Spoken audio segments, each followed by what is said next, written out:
ఈరోజు మనం 5వ రోజు చేస్తున్నాం. 5వ రోజు యాక్చువల్గా వెళ్తా ఉండాలి. పంచమి లలిత హనుమాత కాకుంటే ప్రసిద్ధి 2 రోజులు రావడం వల్ల ఈ రోజు కూడా కూర్చున్నాం. మహాలక్ష్మి ఆధారంగా నిన్న కూర్చున్నాంగా దేవిగా కూర్చున్నాం. ఈరోజు మహాలక్ష్మి దేవిగా కూర్చుంటున్నాం. అయితే మన దగ్గర సంప్రదాయం పంచమి రోజు గుణాలు చేయడం. పంచమి రోజు గుణాలు ఏదైనా పూజా కార్యక్రమాలకు ఉదయించి ప్రధానం కాబట్టి ఉదయించి దేవుడు ఉంటుంది కాబట్టి మనం దేవుడు గోణాలు తీసుకున్నాం. ఫస్ట్ గోణాల గురించి క్లారిటీ చేసినాం. తర్వాత ఈరోజు ముఖ్యంగా అతి ముఖ్యమైనటువంటి మహాలక్ష్మి అవతారంలో లక్ష్మీదేవి ఆవిర్భావము, మహాలక్ష్మి ఆవిర్భావము అందరూ కూడా దేవతలు మహిషాసురుని దేవతలను భావించినప్పుడు అందరికీ దేవతల శక్తి నుంచి కూడా ఆ మహాలక్ష్మీదేవి ఆవిర్భవించి మహిషాసురుని సంహరించింది. ఈ మహాలక్ష్మీదేవి ఒక్కొక్క చోట ఒక రకంగా ఉంది, ఒక్కొక్క చోట ఒక రకంగా ఉంటుంది.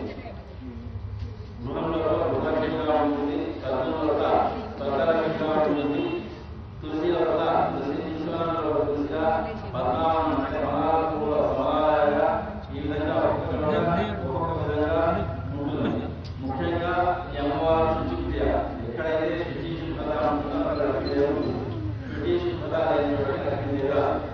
శుభ్రత అంటేనేమో అంతరా శుభ్రత, శుచి అంటేనేమో అంతరంగా ఉండేటువంటి నిర్మాణం. ఎటువంటి మనోకల్పన లేకుండా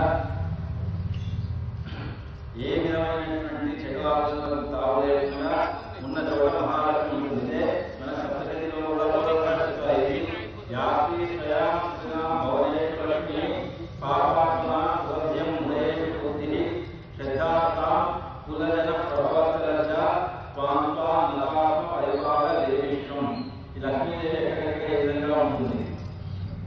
యాపి భవనేశ్వరి పుణ్యాత్మలో లక్ష్మీ స్వరూపంగా అంటే లక్ష్మీ ప్రభావమానంగా ఉంటుంది.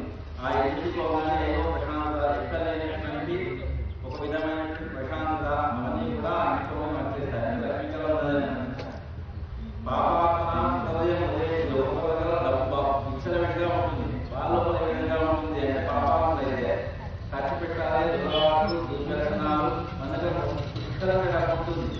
కానీ ఎందుకు అసలు అది దాని ఫలితంగా ఏమవుతుంది, పాపం ఉంటే ఉంట కట్టుకుంటున్నాడు. పాపాత్మ హృదయం అంటే తప్పు చేయాలనే బుద్ధి కలిగింది పాపాత్మలకు. శ్రద్ధాత్మ హృదయ ప్రభావ శ్రద్ధ కలిగిన